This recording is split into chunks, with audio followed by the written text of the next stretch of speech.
Let's start with the basics. When you do sound selection, at first you need to make sure that there are no any clicks and weird distortions involved. Clicks are probably the worst and they sound like this.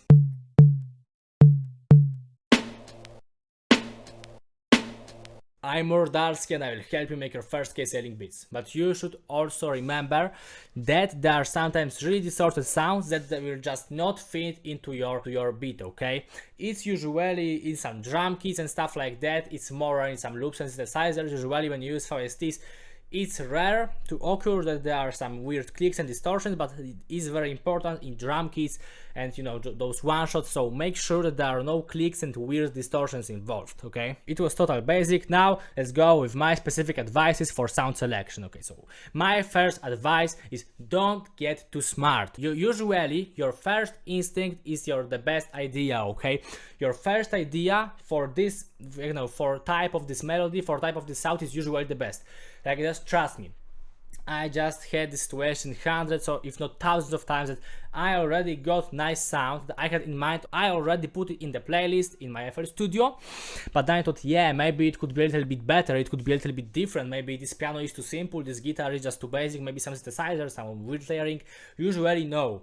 Usually your first idea is the best, so really important skill in sound selection, generally producing, just following your instincts and separating your instincts from your distractions, okay? Because sometimes you will have a bad idea, but the more experienced you are, it's easier to follow your instinct, and the more experienced you are, your instinct gets better, okay? If you're a total beginner, you sometimes need to follow some basic rules that you know from internet or stuff like that. And you just need to, okay, in this beat it would be better to this synthesizer and maybe not this sound of violin. But the more experienced you are, you will just get this feeling in your guts, in your you will always have this thought in brain, yeah, this will work here. I need piano here, I need violin here, I need Nexus 3 here, I need Omnisphere here, this specific preset, really. You need to just learn how to use your instinct and your guts to just tell what kind of sound fits here the most. My second specific advice for sound selection is when you're trying to layer something, you always, instead of going straight up into layering, at first, just for a few minutes or at least like 1 minute, sit on this project and think, what do I want to add by this layer, okay? What is my purpose of layering in this situation? Because I think that it sounds bad, so I will layer it. It's probably not a good idea, because what I'm talking about, I was mixing this one beat, generally this whole song, but I had stems for the beat for this one guy, and he showed me, and it's like this is some regular beat, and he has three layered snares, okay? So not like three different type of snares, but three snares layered, and I thought, okay, that's weird. Because all of them sounded actually the same. All of them sounded the same, but the thing was they were just not loud. It was enough to put with distortion, some saturation, and to just increase the loudness, because they were on -15. You usually have snares on -9, okay? So yeah, generally the only problem was to increase the loudness and maybe put some saturation, but the guy decided to layer 3 snares. So yeah, in final mix, I just removed those 2 snares, didn't tell him anything, and he thought, yeah, it sounds actually better than it used to. So yeah, generally sometimes just don't try to improve your sound by layering. Layering means changing your sound, means adding some new tone. Layering by itself will not improve your sound, okay? So understand the purpose of layering. So for example, you got this 9 sound, but it has no high end. So yeah, I want to add only high end on this layer, okay? Maybe it has no low end, so now I want to add some low end to add some body to this sound, okay? But always think about what you're trying to add with your next layer, and don't just try to go with, yeah, layering will improve the sound and that's it, okay? Because this is not how it works. If you want to get more advice from me, you can subscribe to me here on YouTube and follow me on Instagram as well. Advice number 3 on sound selection: you don't need any expensive drum kits, plugins, VSTs, synthesizers, and library of sounds. I made this one beat 2 years ago with absolutely ridiculous plugins, with only with some free saxophone plugin, with some also free 808 plugin, free 808 synthesizer that really sounds like it was really bad plugin, and some free drum kit from the internet. And I just went to the concert where it was really part of the album, and this song with this beat was played from this one artist, okay? And it just sounded good, really, that there was some more sound selection required. really only those free plugins, free drum kits that were not just free, they were just kind of bad. You would see them and you would think, yeah, I'm not gonna make a beat with that, but I just made this beat and it sounded really good. I was really amazed how this 808, when I'm listening to this beat right now, I'm thinking, yeah, this 808 sucks. This synthesizer of 808 really sucks. But yeah, it just sounded really good on the concerts, on those big speakers. And if it sounds good in the concert, I think that it also should sound proper on other devices, okay? Don't fall for the slide that you need millions of plugins, millions of drum kits. No, really, free stuff actually for plugins and drum kits is enough, and if you mix it properly, it will really sound okay. It will be ready for making you money, even for getting placements. My advice number 4, this is really specific. We go really specific now. When you choose your low end, so usually you got some 808, kick, maybe you got some acoustic bass, maybe some other kind of bass, generally low end, okay? So you choose some bass of any kind, from 808 to acoustic, and you got some kick. You always need to make sure that it sounds good in the context, because I always fall in this trap that I hear great 808, I think, yeah, it's going to be this beat and it's going to be bouncy, it's going to be hard, it will be really visible and nice. No, usually not.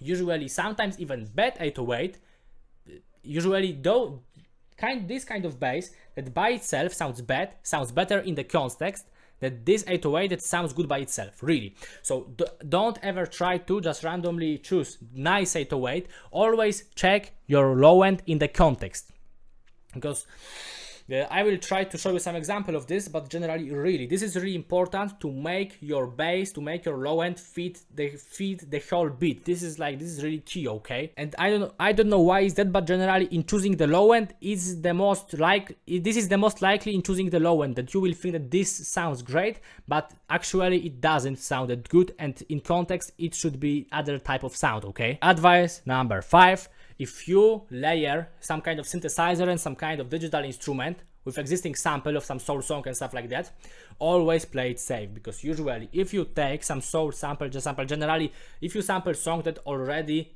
is finished, like was finished few decades ago, but generally you got the full song, it's usually already finished, you really don't need to layer that. Sometimes you will benefit from it, but I would say 75%, I'm 75% sure that your beat with sample doesn't need much layering.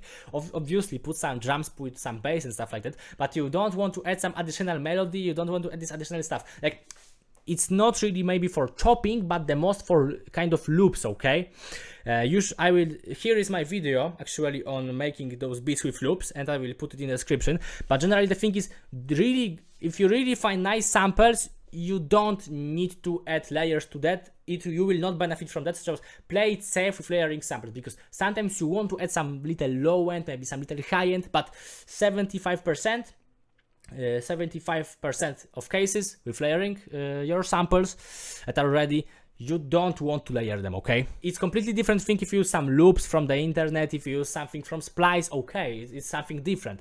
But if you use some song that was already finished, okay, some soul song from 70s, it doesn't require layering at all, probably. Advice number 6 and 7 is, don't be afraid of doing a lot of filtering when you layer something on melody, because if you layer melodic parts of the beat, so just got melody, chord progression, you want to add some high end, you want to add some low end, you want to add this little accent, you can do aggressive filtering, and that's okay. But if you layer drums, I don't know why is that, I'm not a scientist of this, but generally if you layer some drums, you don't want to do this filtering. If you layer some snares, some kick, you don't really want to do hard filtering. Sometimes you want to cut some kind of low end maybe, but you don't want to do hard filtering on, for example, if you want to add some bounce to the snare, okay, if you want to add this one little layer. Usually it sounds better when you leave this whole mid section and also the high end untouched. Maybe you just shelf filtering, you just, put it a little bit down,